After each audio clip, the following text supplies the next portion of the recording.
Okay, well, thanks everyone for joining. I know that live peer governance may not be the top idea on everyone's mind these days with everything going on in the world, but yeah, we're a remote first team. Everyone is hopefully safe and sound, working from their own sequestered area of the world. And those who are interested in taking a little break from the madness to talk in and help us shape our governance roadmap, we appreciate you joining. So I think what we're going to do today is we want to share and give a quick overview of basically our thoughts on how we have been thinking about decentralizing live peer governance. I'm going to kind of describe the founder statement that I published with some of the key principles that will shape what I think should shape governance decisions in the future. Janen's going to share a roadmap for how we begin to implement some of these ideas and how the community participates in deciding what governance looks like in Livepeer. Then we can talk specifically about some of the way the tools we'll be building in the first milestone, how polling will work, and get some feedback on what people have learned from other governance ecosystems and how that might apply to Livepeer as well. So this is definitely kind of an open office hours community discussion. It's not just as much to get opinions from the community and feedback as it is for us to talk and present. So please chime in with questions, concerns, comments along the way. We had a lot of RSVPs, probably about double or triple the amount on the call right now. I know it's not top of mind for everyone today, but we've got it recorded and we will upload it later. So know that if you participate, you are being recorded and you're cool with that. So that sounds good. I will dive in and get started. So as I mentioned, and by the way, apologies for not presenting. I am also kind of in a bug out mode, if you will, and switch locations from my normal office, and I'm tethering Wi-Fi, so I don't have great connectivity for a presentation, but I think Janen's going to be able to shift into a presentation in a few minutes. Cool. Okay, so from day one, since the inception of Livepeer, even in the white paper, the intention has been for this to be an open and decentralized protocol owned and operated by the Livepeer token holders who run the network, they participate in the network, and they make the governance decisions that affect the future of the network.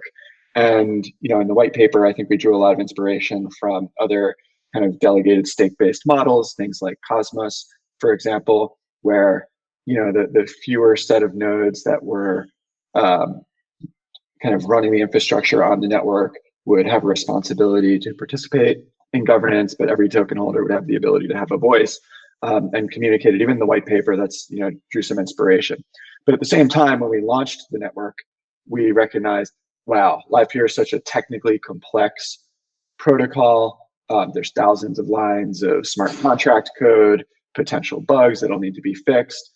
What we're launching is very much a test. It's an alpha, and the core developers should have the ability to fix bugs quickly and to protect user value in case any user value comes at risk. Knowing that the protocol would have to be tested, iterated upon, updated on very frequently at the beginning. We were transparent about that, and we published a roadmap to decentralization, including decentralization of governance, that describes some steps we could take over time to kind of remove those powers and the ability for the core developers to do upgrades. And so what we published last week was kind of the first major steps to begin to take the decentralization of governance. And the first thing that I wanted to publish was not it was not a proposal for how governance in Livepeer would look or what tools or mechanisms we would use.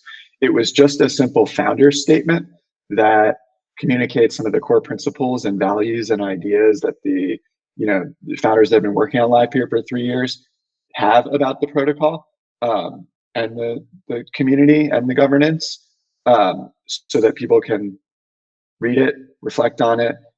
They can decide for themselves if they agree or disagree, but it serves as at least a kind of initial opinion about what principles should be prioritized in future governance, so that people can always look back at that statement and and kind of use it to fall back on as a guiding hand. So you can find it. I'll share a link here in the chat, but it's shared in the call agenda. It's published online if you Google Livepeer's founder statement. And I'll pause for a second, but then what I'm going to do is just briefly summarize kind of the 8 kind of core principles that are listed in the statement. Before I do that, anyone have any questions? And can someone just give me a thumbs up that I'm coming through clearly and you can hear and understand what I'm saying? Yeah, you're coming through clearly. Yeah, sounds great. Great.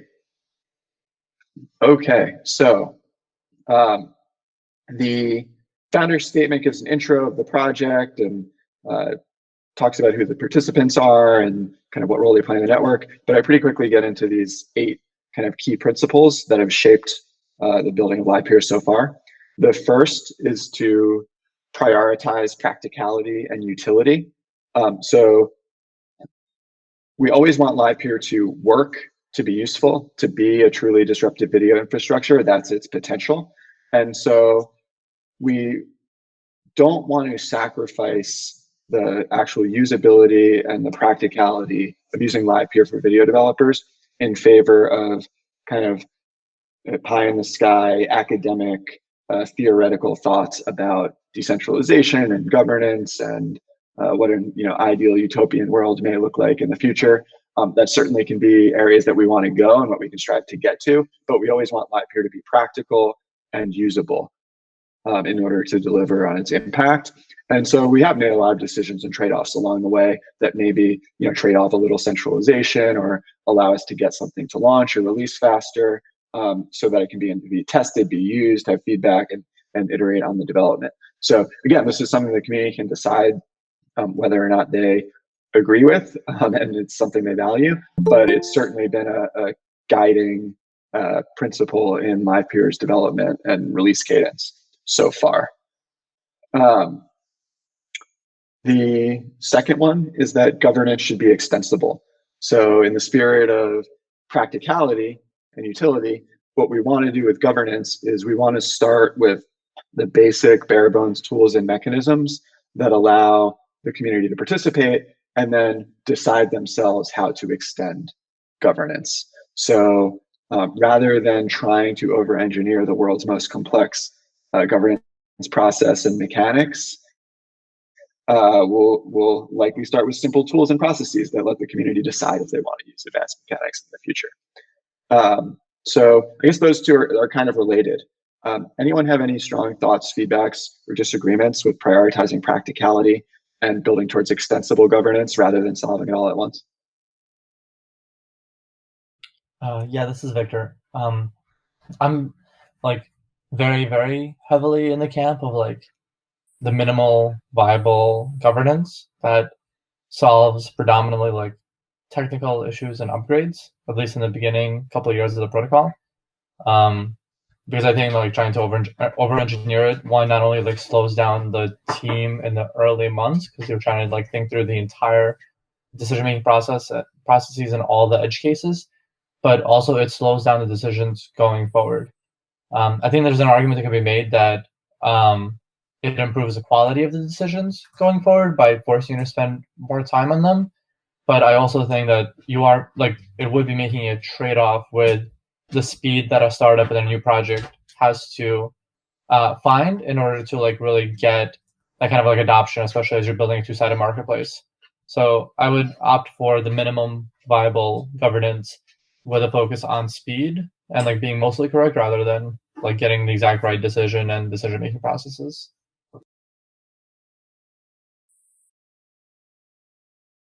Great.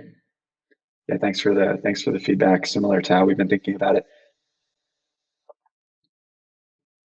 Cool. I'll keep pressing on. There's a bunch more, but people can chime in whenever they want. The third kind of principle was just remember the mission. It's to build the world's open video infrastructure. Infrastructure means it kind of is base layer. It's meant to be built upon. And the mission is not to build the next YouTube or the next Twitch. So it would be great if some amazing product visionary built something better than YouTube or Twitch on Web3 and used Livepeer and all the other great decentralized infrastructure protocols that would be needed to build such a thing. And open is really important, right? We want this to be openly accessible, open source code, openly usable. And so just keep that in mind in case people get confused in the future about what Livepeer is trying to do. The next one I actually think is maybe the most controversial, something we debated the most internally and tried to get the wording right, and the wording's still probably not perfect, but it's make technical first decisions in service of the mission. I think someone on this call, Gavin, I think you described Livepeer one time as a technocracy, which I thought was interesting. You saw kind of a small group of core developers who had all the knowledge and know-how in order to make the right decisions to make this protocol useful, and you kind of liked it that way and wanted to trust them to do so. I certainly don't want anyone to have to fully trust me in order to make all the governance decision or fully trust the core team to do it. But I do kind of appreciate the recognition that, man, video is really complex. It's really tough. The users are not necessarily, video developers building streaming applications are not necessarily crypto developers who think about, open governance participation, these sorts of things. And it really is a technical group of stakeholders who are building it, who are operating it in terms of running all these GPU farms, and who are building on it, building video applications. And so I do think it's important that people kind of listen to the technical voice in governance discussions. And the way we think about it is it's the kind of responsibility of the people with the technical knowledge to make sure that the information is shared and accessible and digestible, so that those who maybe don't have the technical video knowledge can be informed in order to participate effectively. This is kind of the most prescriptive one, which is just to urge kind of respect for the technical voice in intense governance debates, if you will. And I think that makes sense, because the Livepeer team's mission is to make the Livepeer network something worth governing. Absolutely. Yeah, it's like when people think that the Livepeer team is doing something else other than trying to create a really useful video infrastructure, that's one of the things that maybe bothers me the most, because yes, we have to do lots of things. We have to go out and try and get users. We have to productize. We have to grow the community, et cetera. But it's all really in service of making this network highly, highly useful.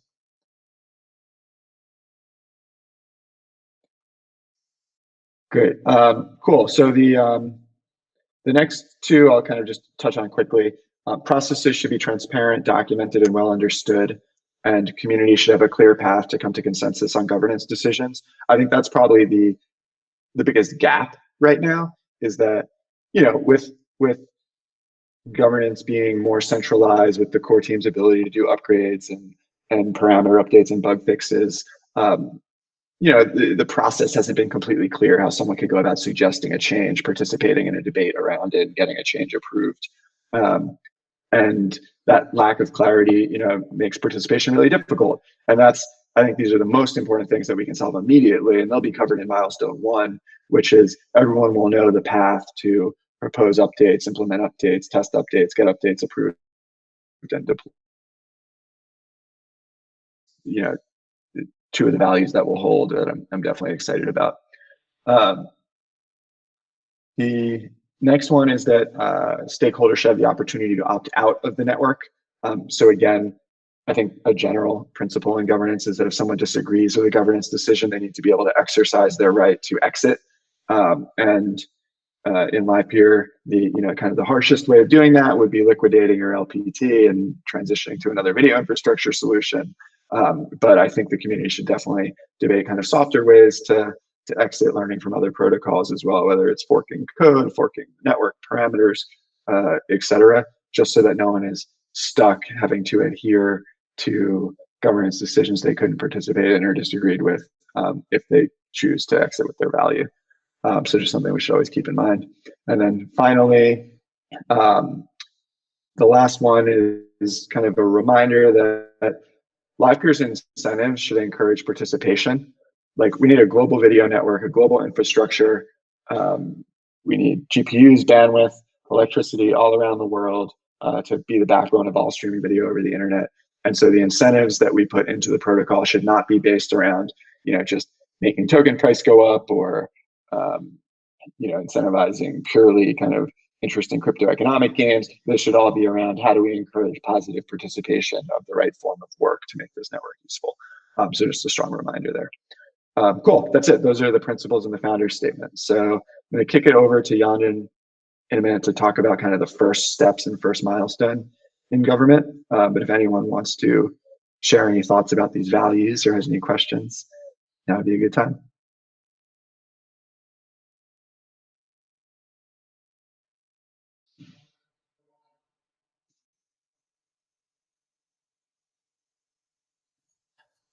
Yes. This is So Victor. Yandin did a ton of work on. Go ahead, Victor. No. Sorry. Please continue. Okay. Yeah, I was going to hand it over to Yandin, who did a ton of work on mapping out the roadmap for decentralization, what the first milestone might look like, and the tools and mechanisms within the first milestone to let everyone participate. So I'll hand it over to Yandin. All right, thanks, Doug. Before I get started, I'm going to drop a link to this roadmap proposal document that we published at the beginning of last week. So some people on the call may have had the chance to go through it already, but including the link in the chat just for your reference. But I'm going to do a quick presentation, and in the presentation, I'll cover some of the topics mentioned in that blog post at a high level, and we can talk about that as well.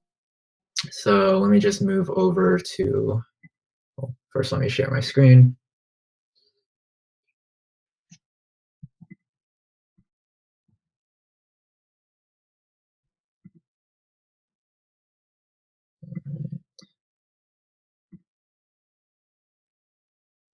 All right, can someone just give me a thumbs up that they can see this, the slide?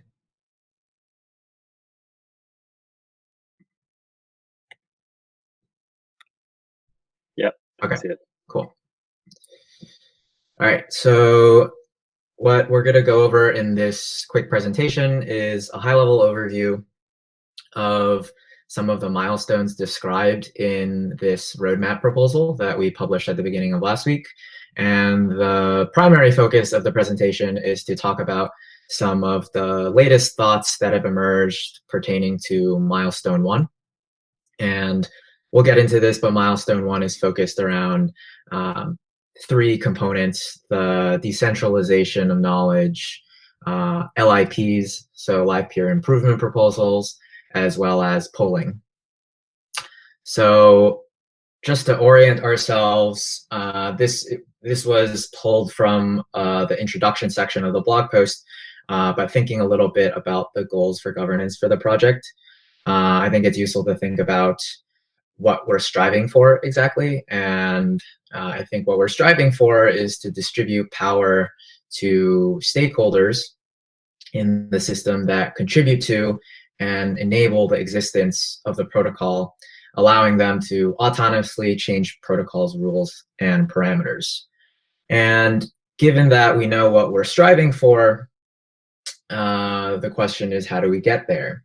So the way that it's described in the blog post is that there's 2 major points. The first one is establishing a collection of tools, processes, and norms, along with an extensible technical system that can be adapted to future needs. So very much thinking about adaptability, and if the technical system in place is flexible enough so that depending on what might come down the pipeline in the future from a governance needs standpoint, it can be adapted to meet the needs of all the stakeholders in the system.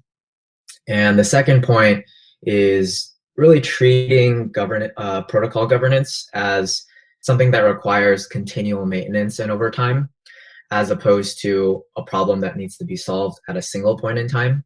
So we're not really thinking about this as something that this is a project that we have in a particular quarter of the year, and then after we solve that problem, it's done. It's more so starting the process of thinking about maintenance and improvement and setting up the building blocks so that as time goes on, improvements can be made. So the rest of this presentation is going to be focused on 3 things. The first one is a brief review of the roadmap milestones. So these are all pulled from the blog post I mentioned, and then focusing in on the 3 components of milestone 1, talking about some of the latest thoughts about what we can do for each of these components. And then lastly, a summary of the next steps. So given this discussion about roadmap milestones and milestone 1, what are the immediate next things that are going to be going on pertaining to governance in the Livepeer protocol? So a brief review of the milestones described in the blog post. The 3 described are 1, decentralization of knowledge, LIPs, and polling.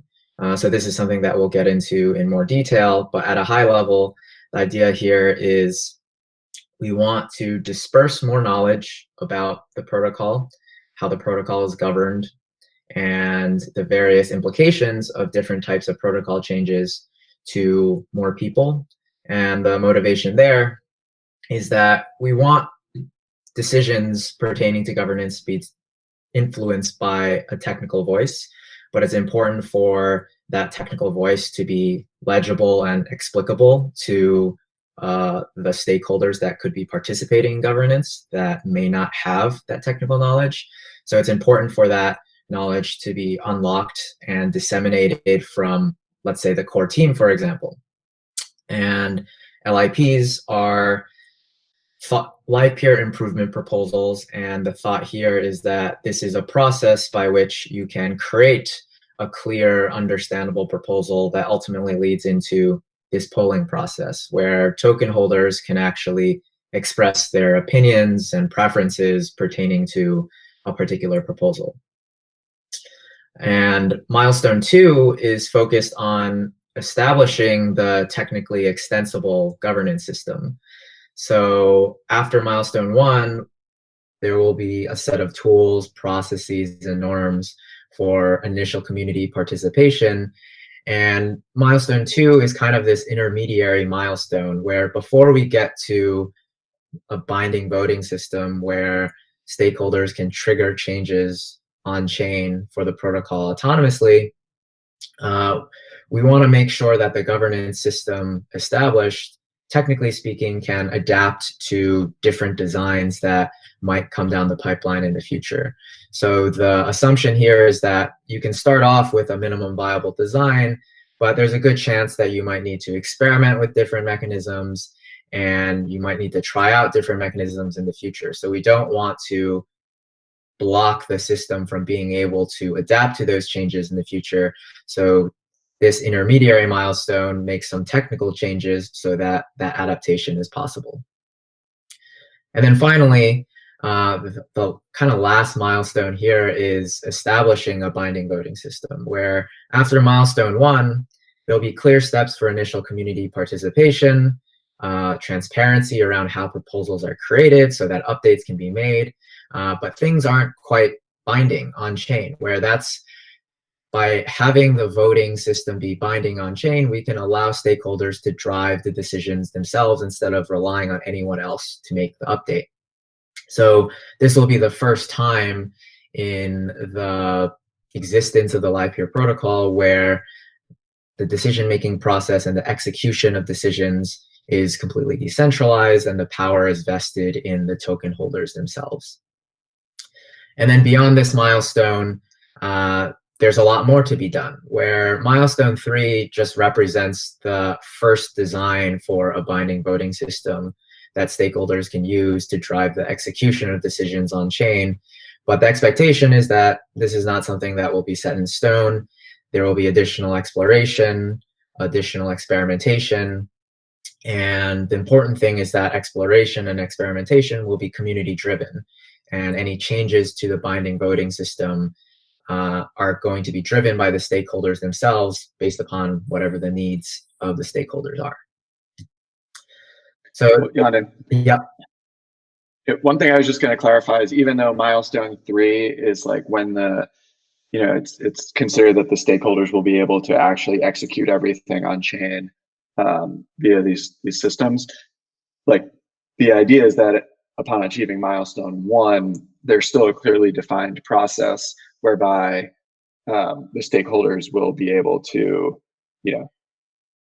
propose and vote on and essentially implement governance changes that they still may need to be carried out kind of via the core developers. But certainly the core developers would be accountable to the community after milestone 1 and not wait all the way until milestone 3. Yep. So this was a brief review of the milestones described in the blog post, and I think for more details on each of the milestones, people should feel free to reference the blog post itself. But before moving on to focusing more on milestone 1, just wanted to pause here and see if anyone has any thoughts or comments about this way of structuring the milestones and having milestone 1 being dedicated to tools, processes, norms for enabling initial community participation, and each of the follow-on milestones serving as like iterative improvements to the governance process.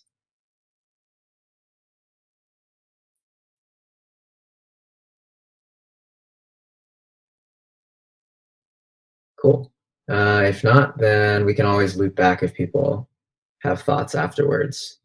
So moving on, the first milestone that we're going to focus on is milestone 1. So this is around the decentralization of knowledge, LIPs, and polling. So the first component that we'll talk about here are LIPs, so Livepeer improvement proposals. So LIPs actually aren't a new concept within Livepeer. So the LIP repo on GitHub, which houses a couple of improvement proposals, was actually something that was created pretty soon after the launch of the Livepeer protocol on mainnet. And today, the way that LIPs are used is that it has primarily been a tool for the core development team to have technical discussions around proposals for on-chain contract changes. But it hasn't been as much of a community process where third-party community members come in and also partake in the discussion and then also make proposals themselves. And that's something in this first milestone that we're hoping to make a change. So why are LIPs important? The thought here is that clear proposals that meet a set of community guidelines can lead to higher quality discourse. So just thinking about the alternative, without a set of community guidelines around what constitutes a clear proposal, it's a lot easier for the level of discourse to be bogged down by potentially like poor quality proposals that don't even include the necessary information for community members to assess the risks and merits of a particular proposal. So the main focus here is to establish the LIP process as a way to make sure that proposals can be as clear as possible based on a set of community guidelines, and then that can be the subject of higher quality discourse. So some thoughts thus far about how to look at the LIP process moving forward in this first milestone. So one way to look at this process is a pre-processing step. So we'll talk a little more about the polling process in the next section, but one way to think about the LIP process is a pre-processing step prior to creating a proposal that's up for a poll. And the idea here is that by going through the LIP process, we can increase the quality of discourse leading up to and during a poll. And we can increase the availability of relevant information leading up to and during a poll. So even before we get to the poll itself, we're focusing a lot on making sure that as much relevant information is exposed, as much discussion is high quality discussion is exposed, so that when the proposal is up for a poll, all of this is available, and these resources can be utilized by stakeholders when they're making a decision about how to vote in the poll. And then some of the suggested changes that have been discussed thus far include a last call status. So the LIP process defines a set of statuses for proposals, and depending on what status a proposal in, it has different connotations. But the idea behind a last call status is that we want to have a last call for updates to the proposal before we move on to a poll. So we want to make sure the proposal is as clear and as ready as possible for wider consumption prior to making it the subject of a poll. And then the proposed status is intended to indicate that this proposal is now the subject of a poll. And once the proposal is the subject of a poll, depending on the results of the poll, the LIP can be moved from the proposed status to either the accepted or rejected status. And then this is like the clearly defined way to determine how an LIP is accepted, such that it is going to be executed and adopted by the protocol. Or if it gets rejected in the poll result, there's a clear understanding of why it was rejected. It was rejected because a particular poll it was the subject of led to its rejection. So these are some of the suggested changes that have been discussed thus far, and the idea is that these suggested changes can be captured in a proposal itself, such that we can document these new suggested changes and incorporate them into the LIP process itself as we prepare to use the LIP process in conjunction with polling for the new governance process established in this first milestone. So I'll pause there before moving on. And I know that not everyone might be aware of the existing LIP process, so I just wanted to give people an opportunity to either make comments or ask questions about some of the suggested changes described, or just general questions about the LIP process as it exists now, whether or not it relates to some of the suggested changes moving forward.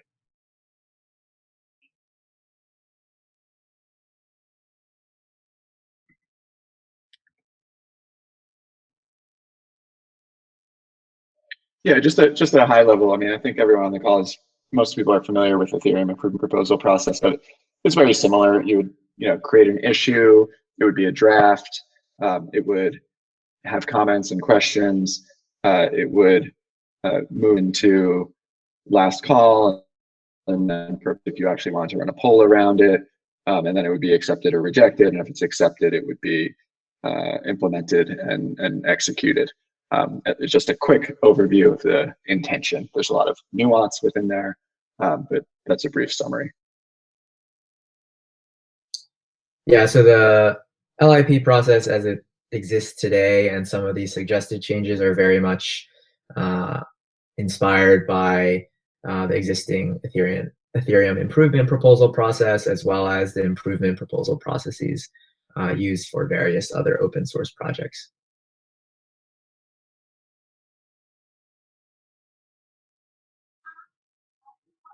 So the idea here is like a pre-processing process to get things technically sound and represented concisely, and then to present that for to a broader community to decide whether that's something they value or not. Yeah, so the thought is that in theory, you don't necessarily need to follow this process in order to create a proposal that is up for a poll. But establishing this process as like a community accepted and legitimate process can be helpful because it ensures that there's better discourse and more information available. And the end outcome might be that you can create a proposal without going through this process. But by going through this process, it increases the likelihood of seeing success in the poll because all this information was exposed ahead of time and things were as made clear as as clear as possible to the rest of the community.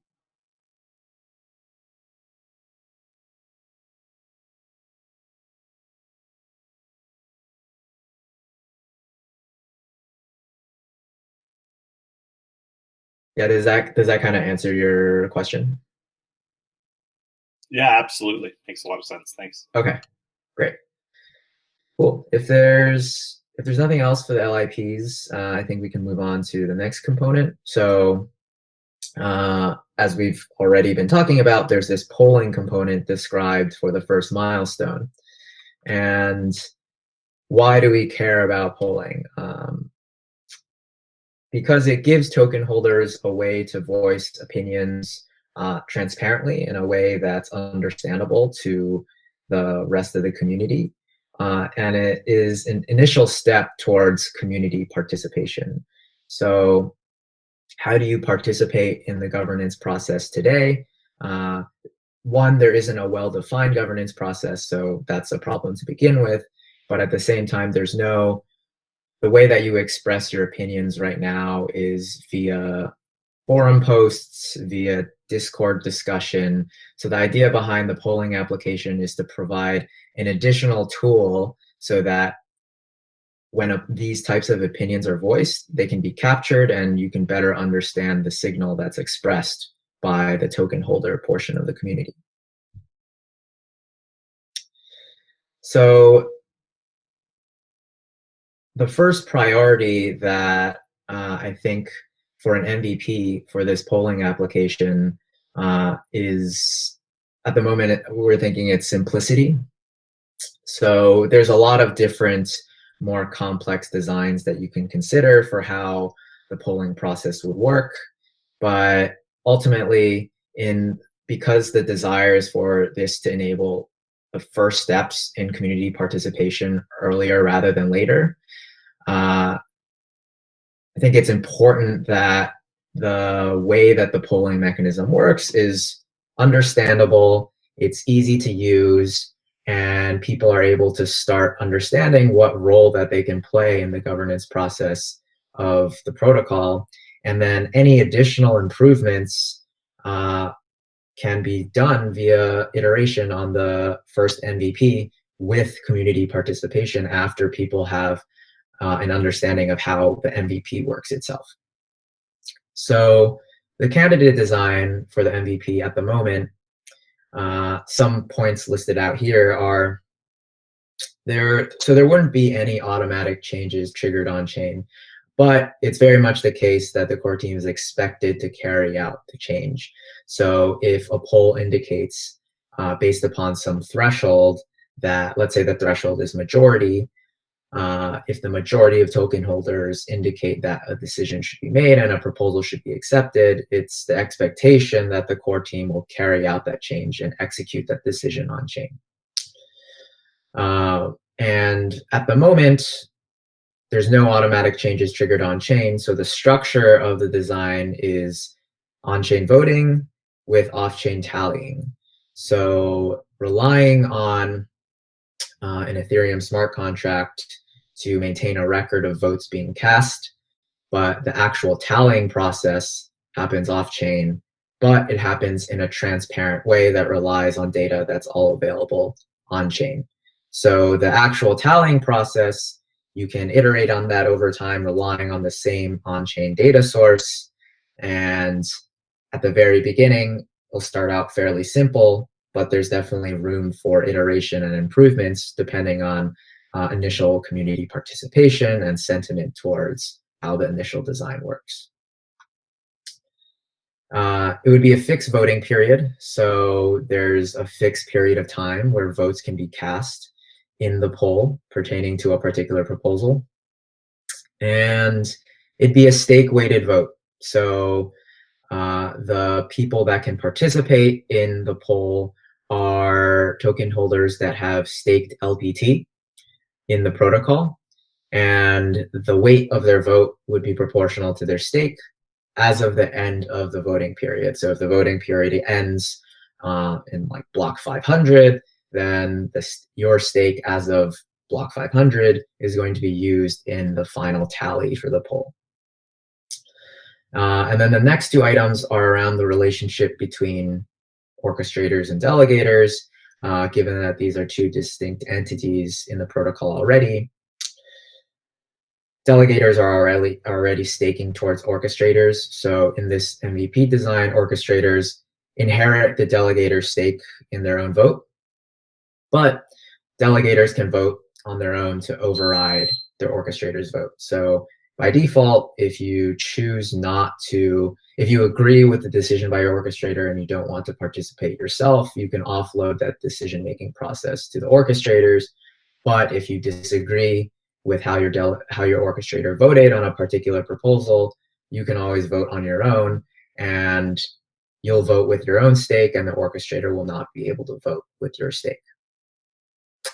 And the last point here is open poll creation with a fixed cost. So wanting the poll creation process, the process for actually creating a poll pertaining to a proposal, having that be something that's open and anyone can participate in it, but also acknowledging that if you end up with a bunch of spam polls, that's going to have cognitive overhead for the token holders, because if you have a bunch of nonsensical polls that are spam, that don't make any sense, then this is a time and attention cost placed on people that would participate in that vote. So while the creation process would be open, there would be a fixed cost applied to it that anyone that wants to create a poll needs to pay.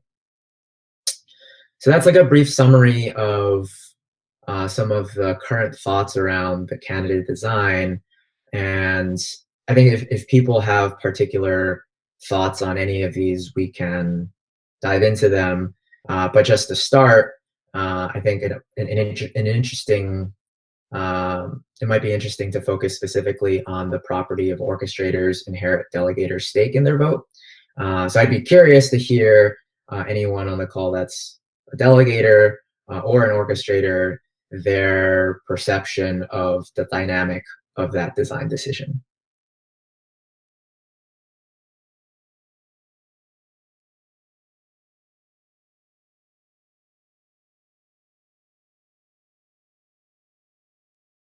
And just for some context, this is a design decision that's also made in Cosmos today.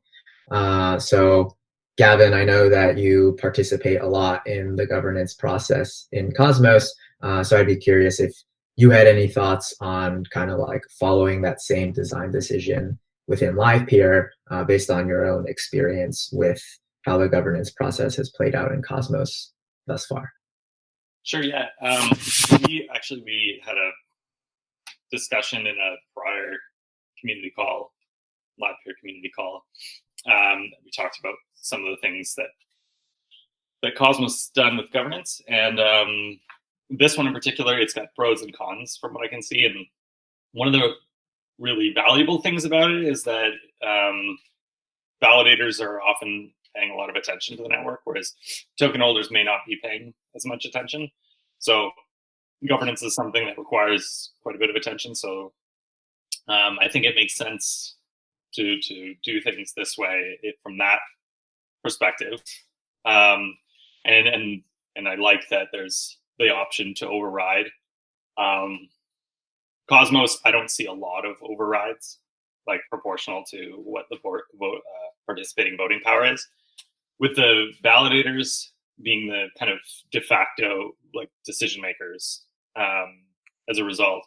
So we see like upwards of 80% of all staked atoms participating in Cosmos governance, but the vast majority of those would be validators casting using or applying that voting power. So then, one of the things that I think I wrote an article about that. Well, I did. I wrote an article about that. I thought that maybe there's value, that the governance will become more valuable as these networks become more valuable.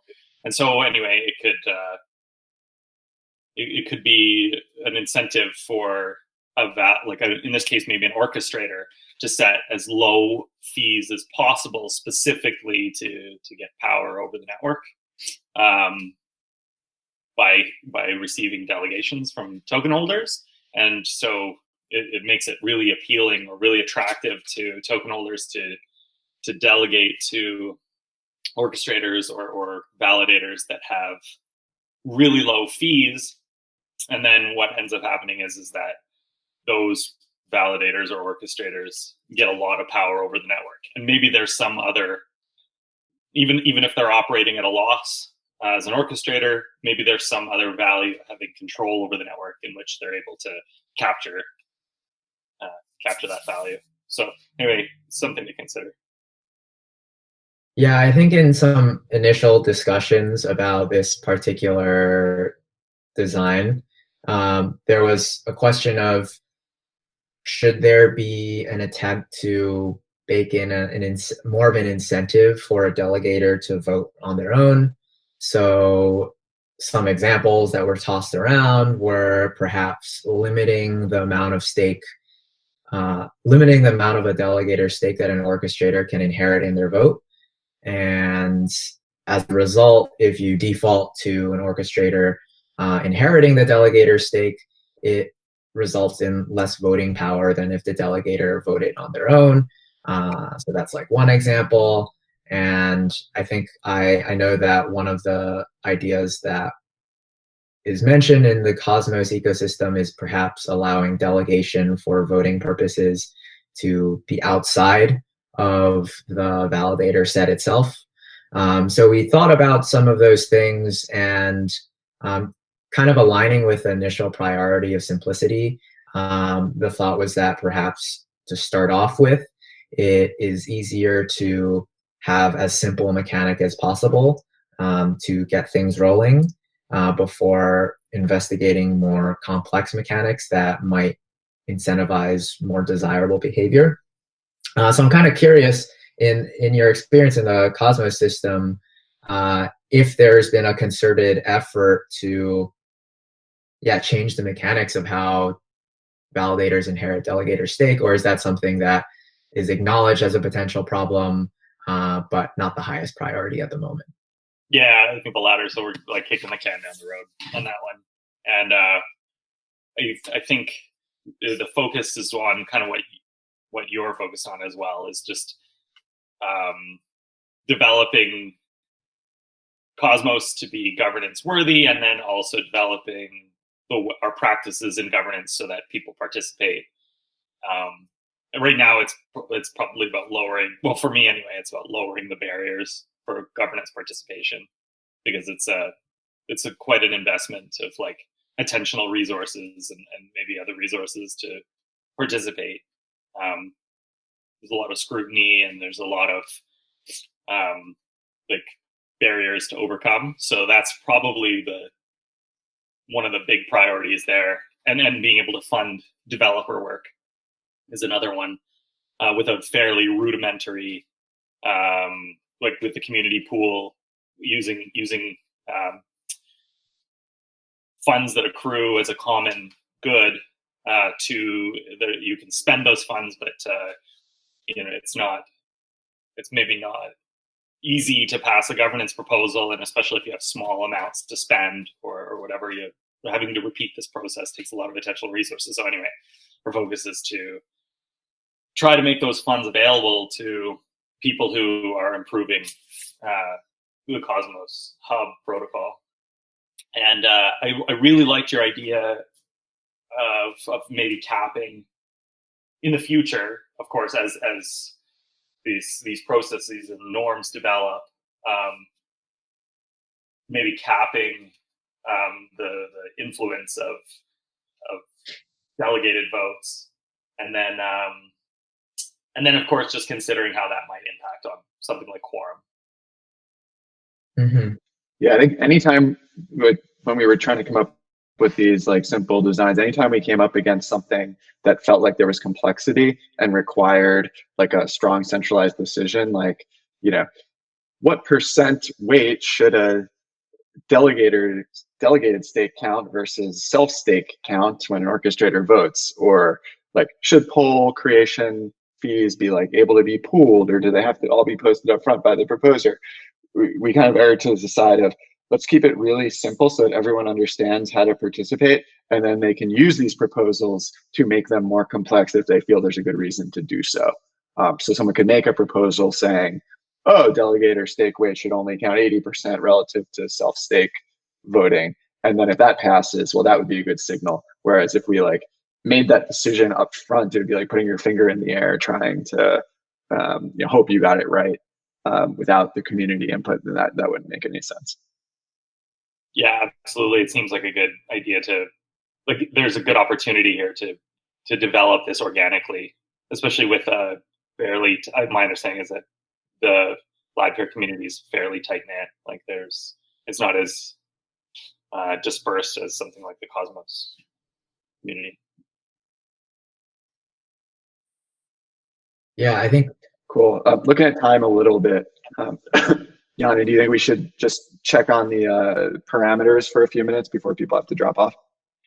Oh, yeah. Yeah. So I think speaking of more complex decisions around parameters, there are parameters that are still useful to think about even in this more simple MVP design. And the three that have been discussed are quorum, threshold, and polling period. So quorum being the amount of turnout required. So in this case, the amount of stake that needs to vote in order for the result of the poll to be considered valid. And then threshold being the amount of stake that needs to vote yes in order for the result of a poll to be considered, call it an approval signal or a thumbs up for a proposal. And I think these parameters are interesting because these are kind of like social convention right now, where because this doesn't lead to a binding decision on chain, these aren't actually going to be checked on chain, but this is something that would be social convention off chain, where you say that a poll needs to have a 20% quorum in order for it to be considered valid by the community, or it needs to have a 50% threshold in order for the community to consider that as a proposal being passed. And it's no strict enforcement here, but the idea would be giving the community a clear sense of like what constitutes a valid poll, because otherwise, if you have really a low turnout, you end up with questions around like, well, we never really established ahead of time, like what was the turnout that would be reasonable. We didn't really establish ahead of time what's the threshold for considering something to be passed. So the attempt at setting these initial default values is just to give a little more clarity ahead of time. And then obviously these can be changed based upon community participation as well. And then the last parameter is the polling period, which is the fixed voting period that someone has to be able to participate in a poll itself. And we have listed here a few default values, but obviously welcome feedback and up for discussion around what those values are. So the current values are set to 20% for quorum, so 20% of stake needs to participate. The threshold, it's 50%, so this is a simple majority. And the polling period is 10 rounds, so approximating 10 days, give or take. So 11% of the network, or just over 10% of the network, could pass, could like have a legitimate make a proposal legitimate and pass it. And I guess, can you change votes within the fixed time? The idea would be you can change votes within the fixed time. It's the tally happens at the end of the voting period, so it would be your last vote casted that would count. Any concerns about like a big player just kind of casting a vote or changing a vote at the very last minute, or right before the period ends? Yeah, that should we be concerned? Yeah, well, I don't know, maybe. Like it leads to volatility, that's for sure, I guess, because if you could swing a vote and you can convince someone to change it, Maybe there's, I mean, maybe not at the beginning. I guess that's just a future thing.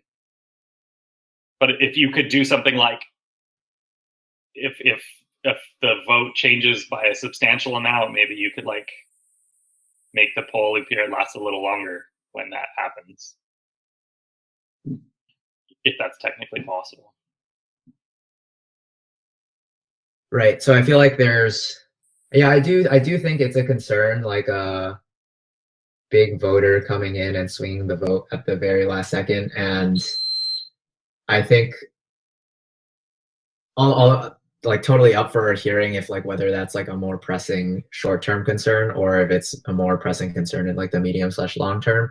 But I think one of the thought processes were that any mechanism to try to counteract that would definitely complicate things, complicate the participation process and like the rules of the system.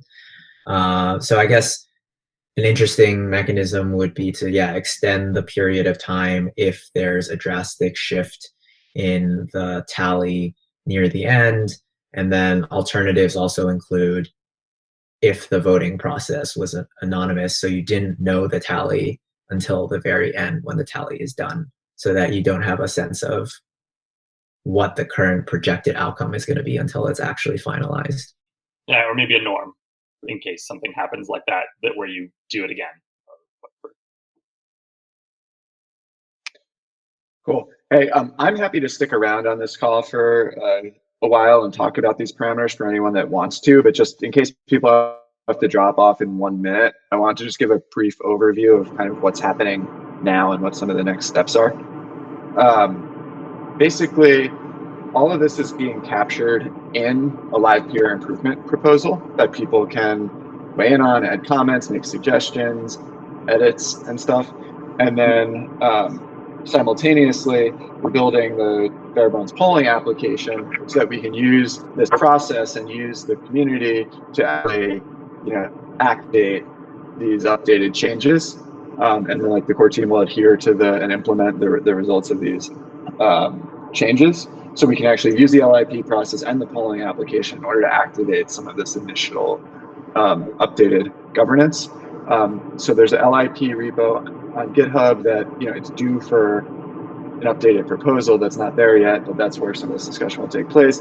And then there's also this issue I just dropped in, which is the spec and about a discussion of how the polling app works and will be built and how votes will be tallied and aggregated, that people are willing to or happy to weigh in on right now as it's being designed and built. So I'll kick it back over to Jan, and again, happy to hang around for a little bit if people want to debate these candidate parameter values or share feedback. I just wanted to give that update in case people have to drop off. So thanks everyone who has joined and spent the hour with this. We'll have more of these in the future and are always accessible on Discord, GitHub, Forum, etc.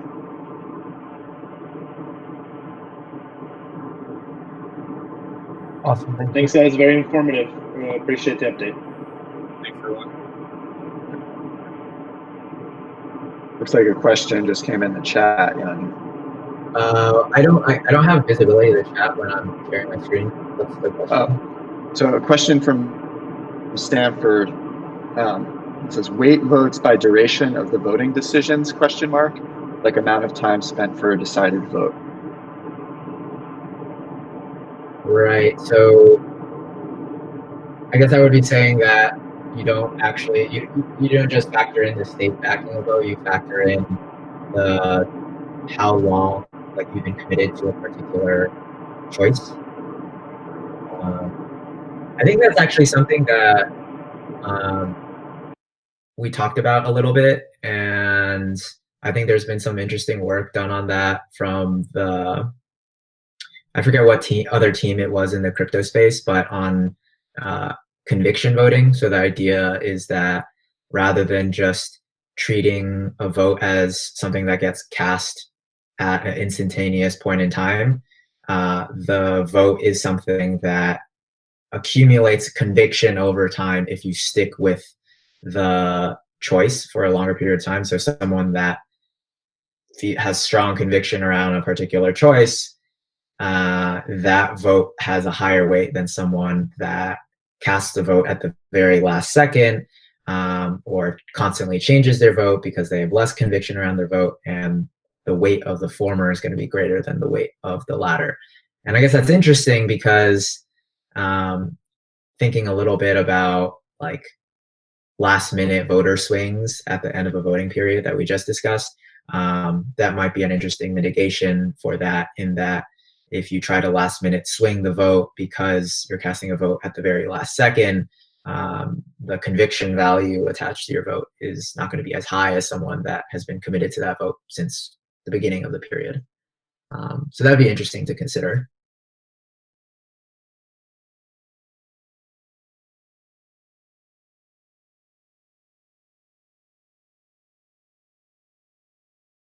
Looks like a comment back in the chat from Stanford. It's done by 247sports.com to rate scouts for college basketball, football recruits. Cool. So an interesting real world example.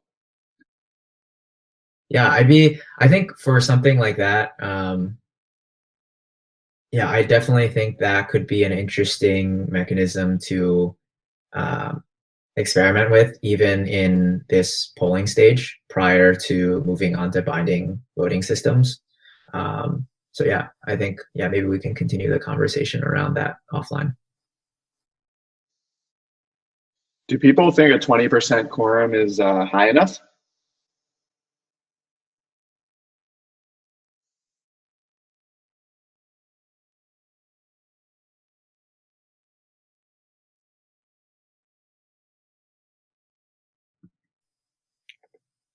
No one knows. Neither do we. It's hard to pick a number. That's all I can say. You think it's not? How do you think you can incentivize a majority of the net to go up and participate in governance in order to be able to pass anything? Like there's the real purist view in this, which is you just say it's got to be 50%, otherwise nothing is changing anywhere. There's obviously risks associated with that, but like that's maybe a nirvana you want to get to, and like it almost forces the community to be like, right, well, nothing is happening, nothing is changing unless we can reach this thing that seems like a crazily high quorum, but actually, you know, we'll find a way of working it out together because we kind of have to. I'm just shooting from the hip a little bit here, sorry. Yep. Yeah, one mechanism I actually really liked in the Cosmos white paper, and I don't think this is implemented yet, was that validators are required to vote. If they don't vote, they actually get slashed. And you can vote against things, or there might even be an option to abstain, but you actually have to submit the voting transaction, during the 10 rounds. Otherwise, you would be penalized. And that's interesting. It's saying part of your job is to participate in governance. You have to do that job, and therefore you guarantee almost 100% participation in every vote. So there's probably some negative consequences of that as well, but it's an interesting mechanism to consider for the future. And so maybe, if Livepeer started with a lower quorum, then there could be a proposal to raise the quorum and to implement some sort of incentive. Yeah, I mean, I think an interesting.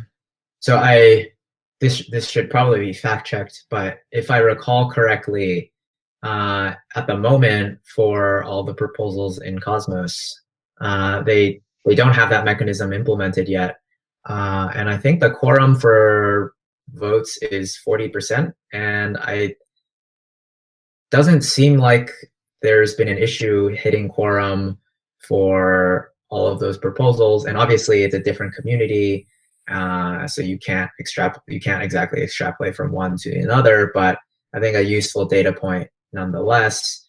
So even without that mechanism right now, with a quorum set to 40%, I think most proposals have hit, or most votes have hit the quorum.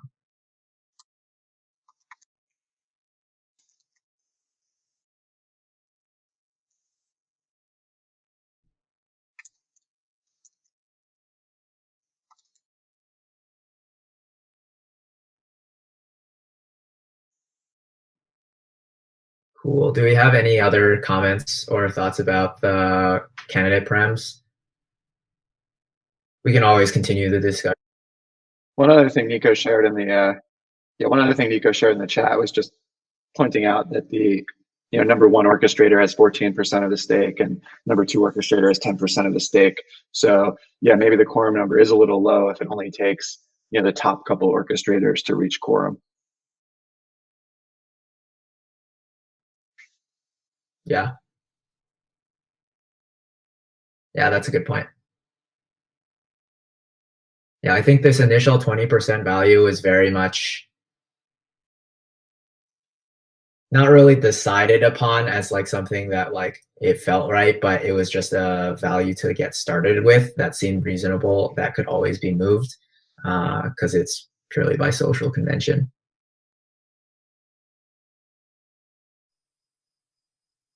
Like, I think then it's important to make it really clear what the process is of moving it and how we agree to move it.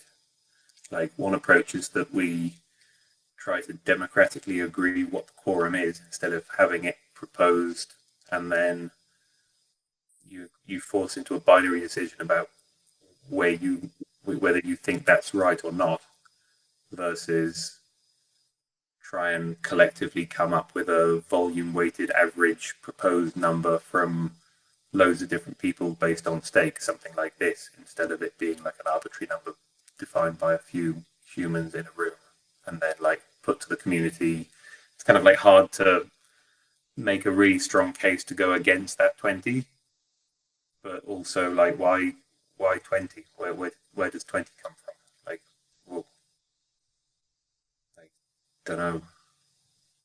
Yeah, totally. I think the thought process around changing these parameters is there would be initial suggested parameter values defined in an LIP, and then after the polling process is instituted, any change to the accepted quorum and threshold values would be changes that are instituted following the existing governance process that involves using the LIP process as a pre-processing step and then using the polling application to actually get the current opinion of token holders that care about this issue.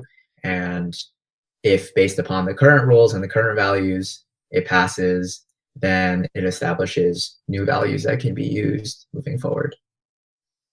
Like, there's another thing here around, and I don't want to open a can of worms. We're over here, but like, have we thought about implementing some sort of quadratic voting strategy for this kind of thing? I know it's kind of early experimental stuff, but it's there's a lot of interesting experiments happening in that space. Yeah, I think quadratic voting is definitely a pretty interesting mechanism to consider. I guess the two reasons that I wouldn't jump to do that at this stage is one, quadratic voting is kind of like more complicated to understand for someone participating in the process when you're trying to explain to them like how the process works, why the weighting works the way that it does. And then two, the difficulty around quadratic voting is, at least if we're talking about using tokens in order to do the quadratic voting, it's the Sybil problem of being able to spread out your tokens to multiple accounts and then casting votes that way. Although perhaps the fact that votes are stake weighted makes that a little easier. I would need to think that through a little more. And for anyone on the call that's not familiar with quadratic voting, the general idea is that each voter has a set of credits. It's kind of out of scope how you get these credits, but each voter has a set of credits, and in order to cast a vote, you have to pay with the credits. And the key idea is that each marginal vote that you cast costs more and more. So your first vote costs 2 credits, your second vote costs 4 credits, your third vote costs 16 credits. So the cost of your vote increases in a quadratic fashion.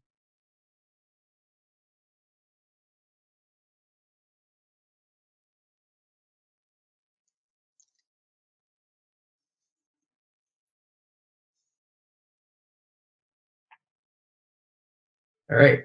So since we're kind of over already, let me just see.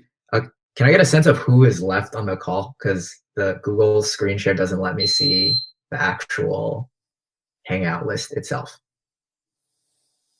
Looks like you've got 10 participants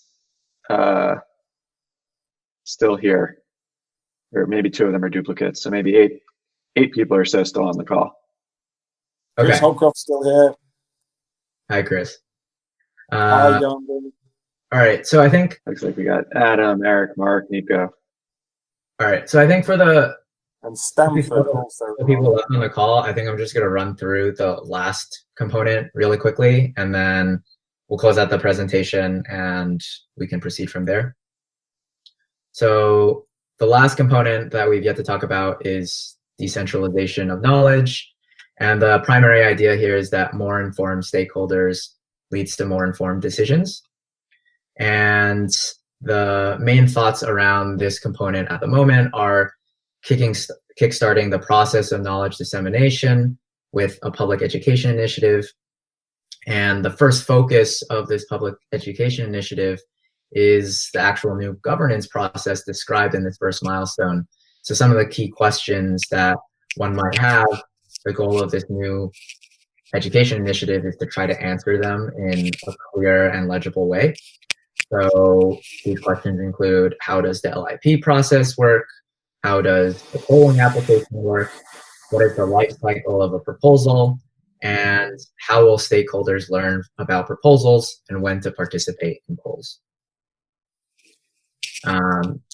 So this is the basic idea around decentralization of knowledge, and it's ultimately going to be an ongoing project, but taking initial steps in this first milestone to make sure that the stakeholders that we want to be participating in these polls can gain access to the information in order to make informed decisions in these polls.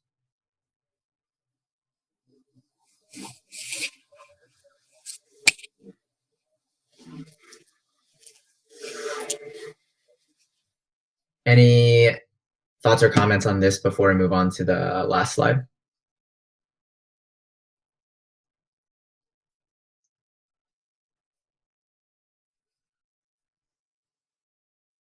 All right, if not, then yeah, the last slide in this presentation is just describing some of the next steps. So I think Doug already summarized this more or less earlier in the call. But given all these components for milestone 1, there's a few active efforts that are already underway. So the first one is building the MVP polling application. And for those that are interested in participating and providing feedback on how this initial MVP tool is going to be developed and deployed, I've included a link here to the specification that describes the voting process as well as the tallying process for anyone that's interested. The next 2 are, 1, creating a draft LIP with proposed changes to the LIP process so that the suggested changes that we discussed at the beginning of the presentation can be formalized and described in the LIP repo. And then pertaining to the candidate parameters that we talked about, there would be an LIP associated with those as well, so that it's clear which are the set of parameter values that are currently being used when considering the outcome of a poll. And then lastly, around the decentralization of knowledge, creating the educational content, trying to answer some of those questions that were outlined in the previous slides. So educational content on the new LIP process, as well as the polling application, as well as the full life cycle of a proposal that one can expect. So yeah, those are the current next steps and the efforts that are underway right now pertaining to the first milestone of this roadmap. And that kind of closes out the presentation. So yeah, happy to talk more about any of the components of milestone 1 or about any of these individual efforts if people have thoughts, comments, or questions. Well, I also think timeline-wise, this stuff is not far off, right? We're trying to have a the beginning of the candidate update LIP this week. The polling app is spec, is in build. So we're hoping to begin, using the tools to accept the update LIP in pretty short order in the next few weeks. And then once we're there, we kind of have the clear processes in place for everyone to participate in protocol updates, parameter updates, governance convention updates. So it's been a long time coming, but really excited that we're getting there, and we're here now. It's right around the corner.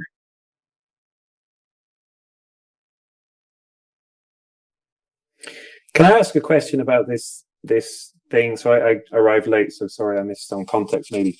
But there was something about how like governance decisions made on chain would then be tallied and enacted like manually by humans. And I understand that you probably don't want to be making everything automated day one, but I guess my question is it right to make nothing automated day one?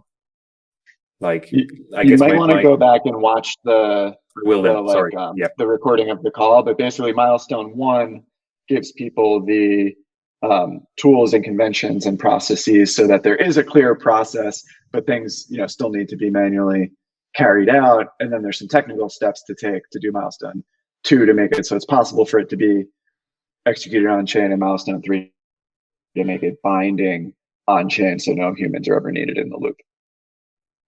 Then I apologize. I will go back and watch it again. No problem. That's the high level summary though. Thank you. Yeah, and kind of as we alluded to in the presentation, I think we wanted to make all this information public sooner rather than later. So I think some of the ways to continue the discussion are in the next step section. We mentioned creating an LIP describing the proposed changes to the process, as well as an LIP for the candidate parameters. So I think it was pretty clear from the initial discussion, especially around the candidate parameters, that there might need to be a little more thought put into the initial parameters, even if the expectation is that it can be changed via the newly defined process anyhow. So I think ways that we can continue this discussion away from this call include having that discussion around those draft LIPs. There will be issues created for them first before creating the draft LIP document. So we'll make sure to link out to them in Discord so that everyone is aware, and then we can continue having the discussion both about the process as well as the candidate parameters from there.